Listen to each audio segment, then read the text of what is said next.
Hello everyone, happy Friday. Welcome to another edition of hashtag AskRobCo. Hope you're all well. Hope you had a great week. Hope you enjoyed your bank holiday.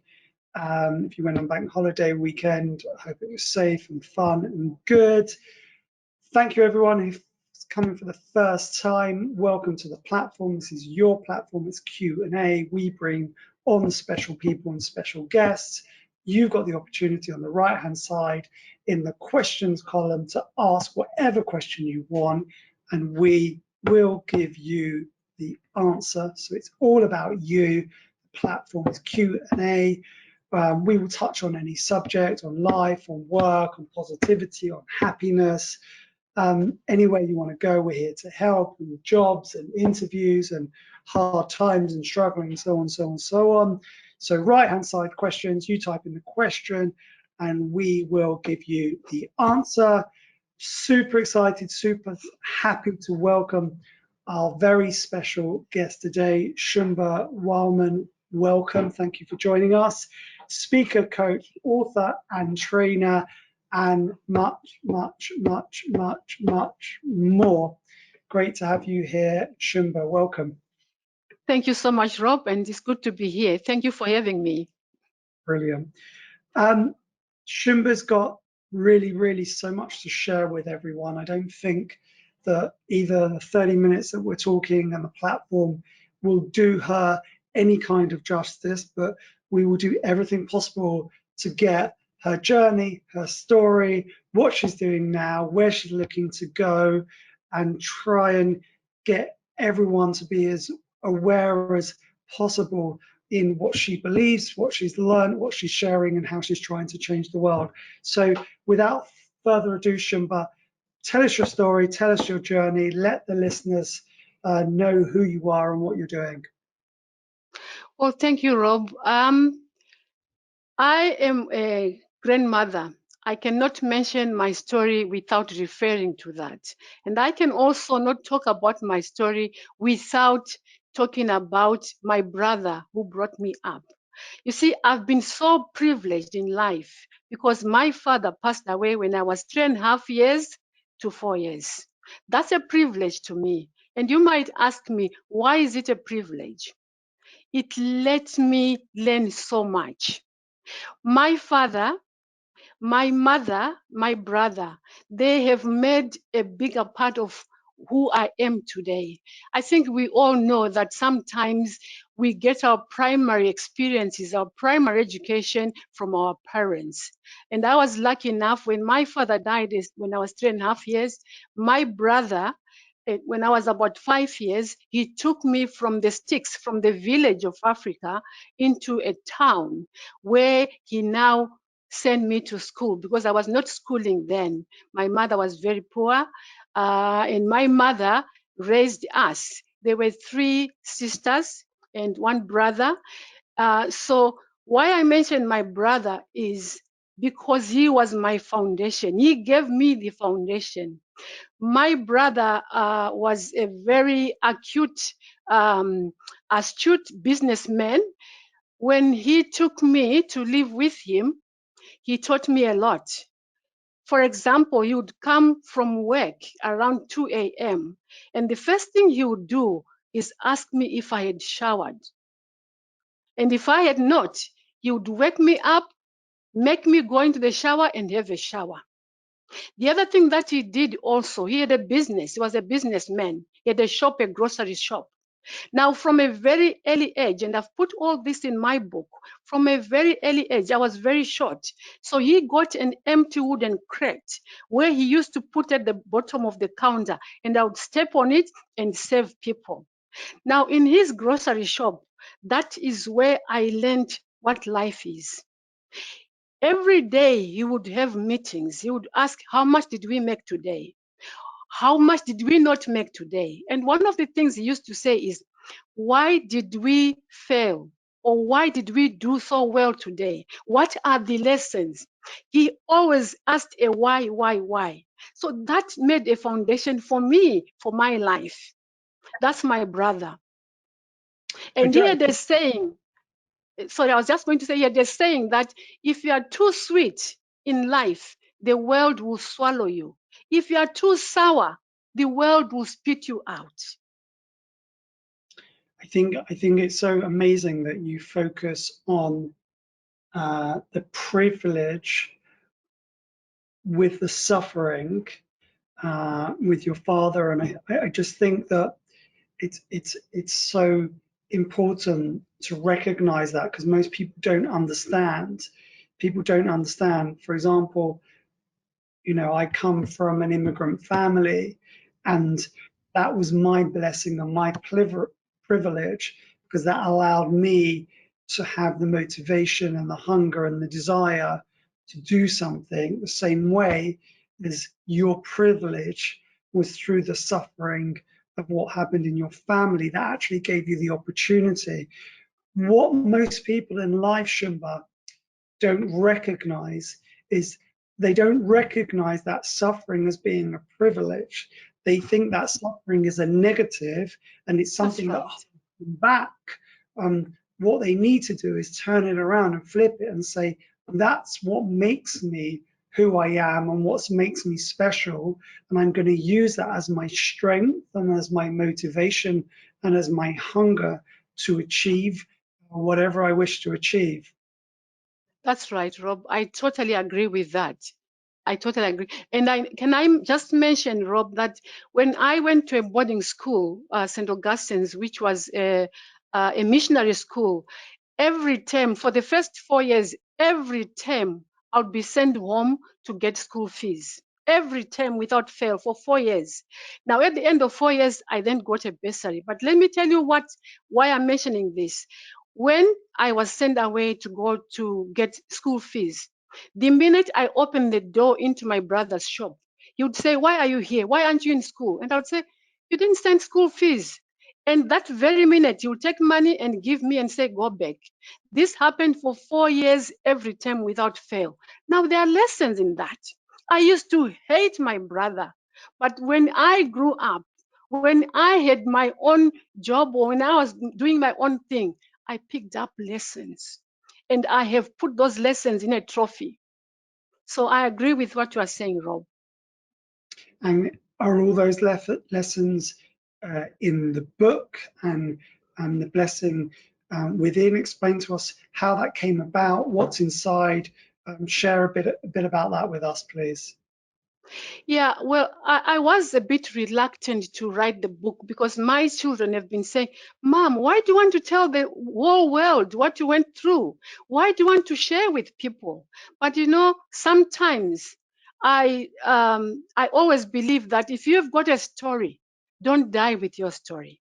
If you have got something to share, give it out, share, because the world is about sharing.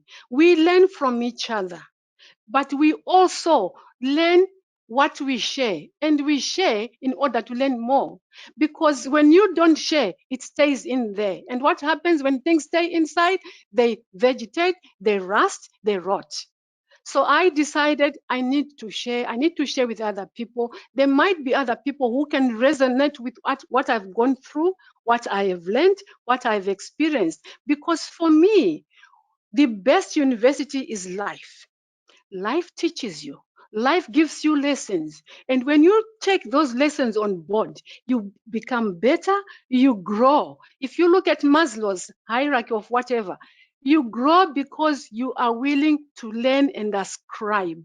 So sharing enables you to learn more, and sharing gives you more knowledge to remember where you've come from. And then you can turn around and say to the other person, who is where you have been. You can say to them, "You know what?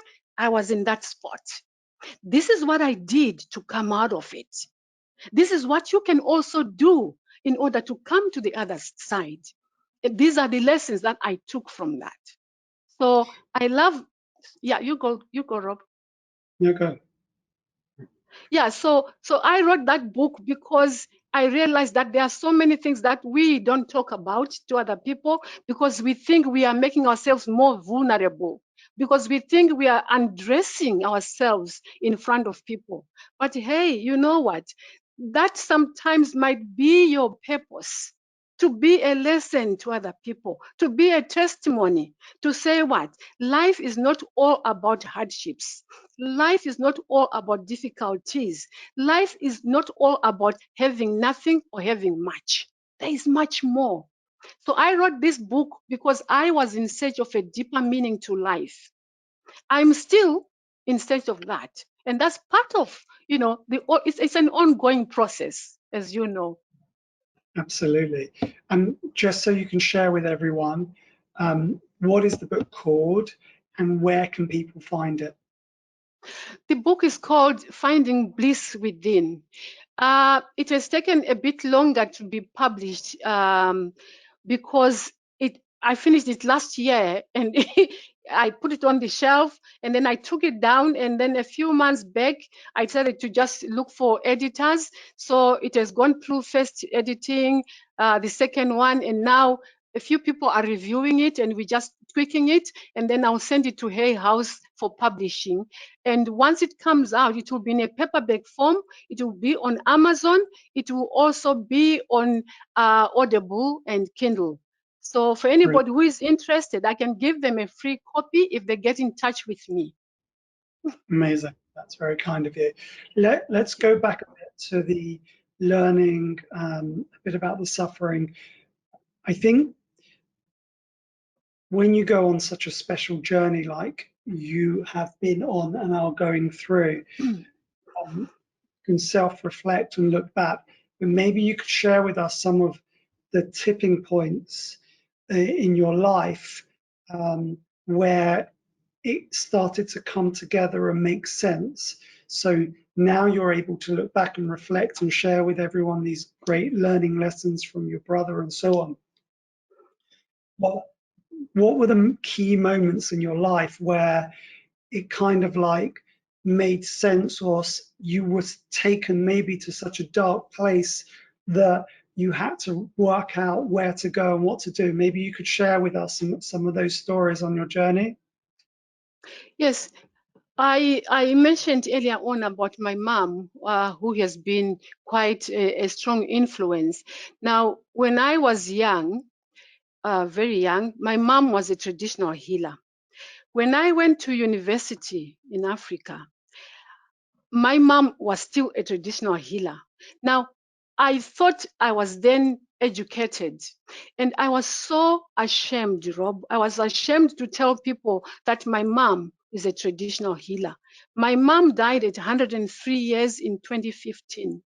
She was a traditional healer, and our village, in her heart, there were always people milling about. And I used to say, Mom, why don't you stop this? You go into the woods, you come up with these green leaves, you come up with these roots, and you give people and what have you. And she would always say to me, this is what I do. This is what I love doing. This is my passion. This is my path. This is my journey. And I was so ashamed. Now, let me tell you what life does. Sometimes life is a way of teaching us a lesson. When I came to UK in 2000, one of the first things that I did was go to Napier University to study herbal medicine. Why? My mom was a traditional healer. I had, scorned upon that. I was ashamed of that. I never learned anything about what she was doing. And yet I went to university to study herbal medicine and incurred a huge bill because I was not paying warm fees, having come from Africa. Now, right now, if I can say this, I run a sanctuary where I do holistic therapy, and that includes emotional healing, that includes talking to people. What's the difference between what my mother was doing, healing people through giving them the organic leaves, and what I am doing now? So life has actually made me realize that sometimes you just have to accept this is life. You don't laugh upon something. So I have been to a place where I scorned upon something, and here I am. I'm doing exactly that. Let's go a little bit deeper into that. Why do you think you were embarrassed by what your mum did? Sometimes, we are ashamed and we are embarrassed and we don't like what we don't know. When you are in a place of not knowing, I can't say ignorance, no. But when you don't know the core message or the core lessons of something, and when you don't understand, then you try and remove yourself. Did I really realize that today we are all buying organic foods? We are all wanting herbal teas. Yet my mom used to go to the bush, come up with leaves, make herbal tea. And I would say, why? Go to the shop and buy. My mom would take sugar cane. My mom would go and take roots to give you for any diuretic remedies. Now we pay through our nose to buy herbal tablets, to buy diuretic, anything that is organic. We are paying through our nose. So that is a shame, is it not? And I didn't know that. I didn't know that. I was, in Africa, a lot of people, when they are growing up, they are poor, they don't have shoes. What do? They walk about barefooted. What are they getting from the Mother Earth? Reflexology. What do we do in our civilized world? We go and pay 50 pounds, 40 pounds for reflexology. And Mother Earth is saying, I can do this for you for free. Absolutely. Shimba, why do you think that a lot of younger people, the younger generation, so are anxious nowadays? What are your thoughts on that? You mean anxious as in experiencing anxiety? Is that what you're saying? Yeah, exactly. I think in today's world, we have missed quite a lot of things. We have missed our traditional ways of relaxing, our traditional ways of getting in touch with who we are, our traditional ways of walking about without a mask, walking about just being yourself. Because I think we are now very competitive. We are now very comparative. We compare ourselves to the next person, the person who is working. We are no longer just getting in touch with the core essence of who we are. And that creates a lot of anxiety because it's very expensive to wear a face which is not you. It's also very draining, energy draining, to live a life which you are not meant to. That's my thinking. So So why can't people match who they are, what they represent, what their core is to their way of being? Why is the disconnect so great? Why do people try to be someone else or not understand who they are and what they represent? So why are they living in the mask, like you say? there's a lot of imposter syndromes. There's a lot of looking at, can I be like John, Jack, and Jill? There's a lot about, oh, I'm ashamed about the way I look. I'm ashamed about what I don't have. I'm ashamed to say, look, this is who I am. Accept me as I am. So when you are not accepted in a certain society, in a certain clique, in a certain club, in a certain group, you do certain things that you think might make you become accepted. You leave your own skin and get somebody's skin and wear somebody's skin. And that is not right. A lot of people now, we go through anxiety, depression, restlessness, because we are searching. We don't know who we are. I gave a talk some time back at a friend's birthday, and I talked about self-love, self-identity. When you don't know who you are, look, Rob, to be honest with you, the world is full of different people, diverse people. And there's a reason why we are all different. We should celebrate being different. So once we accept, I'm different from Rob, I'm different from John, I'm different from Mary, I am who I am, we are actually playing our part. And it's effortless to be who you are. it's more energy draining to be somebody else because you lose energy. So listen, I get that, Shumba. It's very clear that you have a beautiful clarity outlook on life, and that you understand your reason for being so that you can be meaningful and impactful. How can we help listeners, especially younger people out there? What can we do to get them to have the clarity of mind and the sense of purpose that you have? How can we help in that way? I think, Rob, what you are doing, this platform that you've got is helping a lot. We can do it by sharing, by having more platforms where we come to talk about the importance of knowing who you are, the importance of just putting up your own identity. That is very important. I've got a little thing here. I don't know if you can see it, Rob. I don't know if the viewers can see it. Yeah, everyone Just can be see it. yourself. Yeah, just be yourself. Let people see the real, imperfect, flawed, quirky, weird, beautiful, and magical person that you are. It's effortless when you are who you are. Yeah, and it's also fun and enjoyable, and automatically you're relaxed and you're not worried because you have a flow about yourself. And I think that it's a wonderful state of mind to be in. I think the challenge for everyone is how they get there, and then once they're there, developing and working the skill to remain there, because once you know, you still got to work tremendously hard to carry on that journey. So let's say that you're moving into a really positive direction in your world using all of your wonderful experience and knowledge that you have.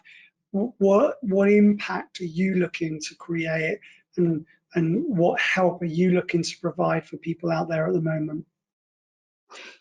What I am also doing, Rob, last year I had started to do my speaking gigs, and if you watch the first video I did, I was talking about, or I was advocating for letting people know that each one of us, everybody who has been created on this earth has got a unique gift, has got a unique skill, has got an inherent gift that he has been given or she has been given by the universe, the creator, whatever you want to call it, by God. And I was saying, we can do much more than what we are doing right now. If we can recognize that I have got a unique skill in me, I have got a unique gift in you. Look at people like you. You have decided to open up a platform. Uh, Earlier on, you mentioned that the youngsters of today, I think sometimes we need to stop going with the crowd and finding what my unique skill is, what my gift is. So what I've decided to do now, Rob, is to have a podcast, like, invite anybody to just come and we share knowledge, we share experiences, we share awarenesses, we share skills, we motivate and encourage each other, and we say, hey, you know what, if this thing is not working for you, maybe you need to zoom inside yourself, bring the inside out, listen to your inner voice, and find out what's waiting for you out there. So I'm having a free podcast, and I've also now applied to a few organizations to see if I can do free voluntary coaching, just to tell my story and coach other people and mentor other people and help, because in doing that, I also learn. I'm not perfect. I don't know everything, but we can share. So that's what I'm doing now. I've got a podcast starting end of this month. It sounds amazing, Shumba. I think what people don't realize, it would be good to have your thoughts on this.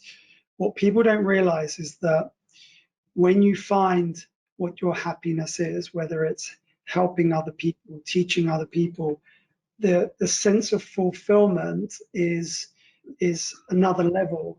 And people maybe look too much to what they can do for themselves rather than what they can do for other people. And it's just amazing and fulfilling that when you can be, and I keep repeating this every week, when you can be selfishly selfless. And what do I mean by that? I mean that my happiness comes from helping other people, for serving other people, for giving to other people.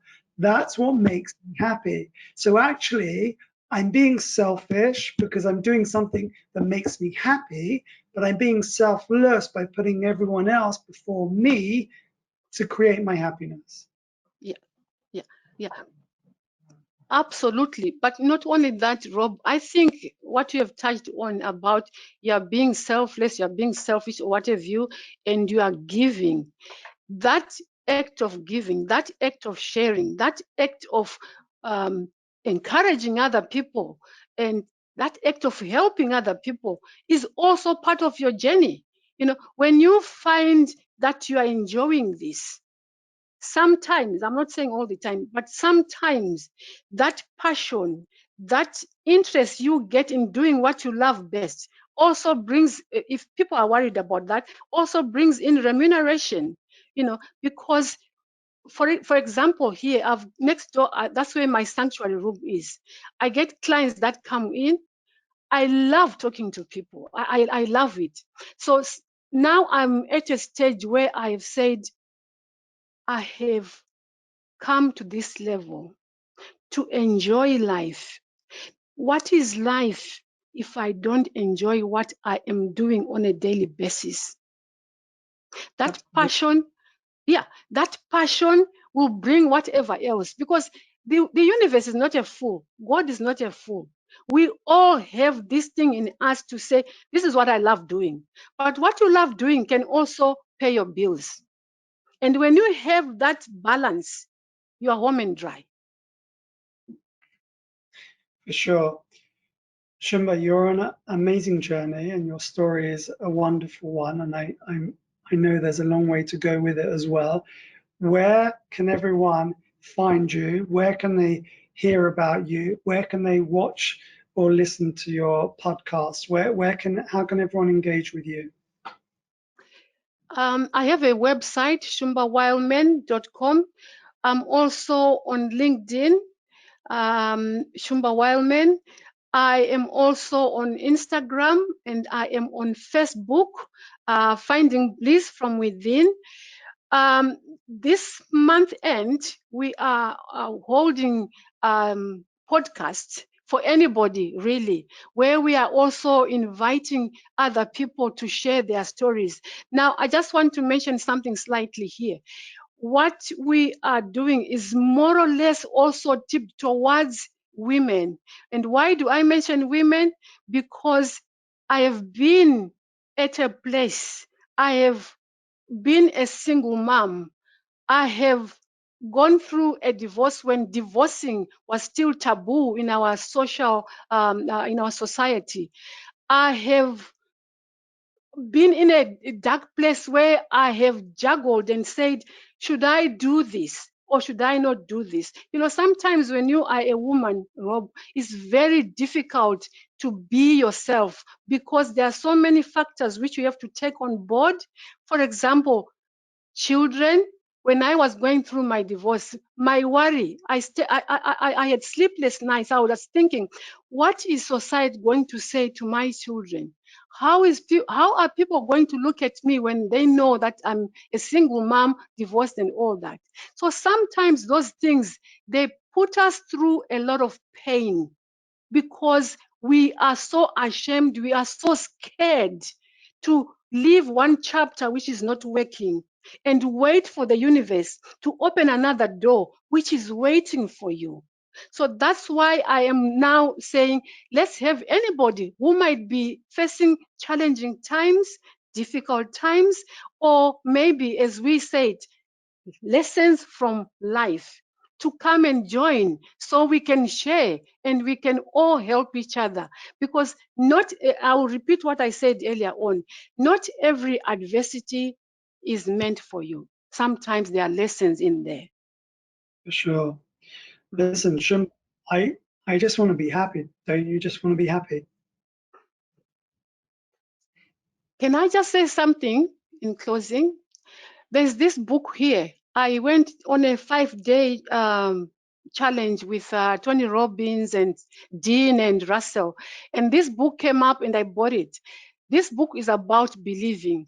One of the things that I totally will put my signature and subscribe to is having belief. Having belief in yourself about life. Having belief that whatever is meant for me will happen. Having belief that where I am now is not my destiny. And that's what I've put in my book. So having belief will give you a lot in life. Believe in yourself. Don't worry about self-limiting belief. Don't worry about failures. Don't worry about anything. Believe you're gonna make it wherever you are, whatever level you are. And on that note, Shumba, I believe in you. I think you're going to go. I think you're going to very positive impact to many, many people across the world, and you're truly doing inspirational, a wonderful role as being a human role model to the world. So I think you should definitely be very proud of what you've achieved so far. You're on a really beautiful journey. You've come a long way. I think you're going to go even further. What's the final message you want to share with the world and the impact that you would like to have over the coming decades?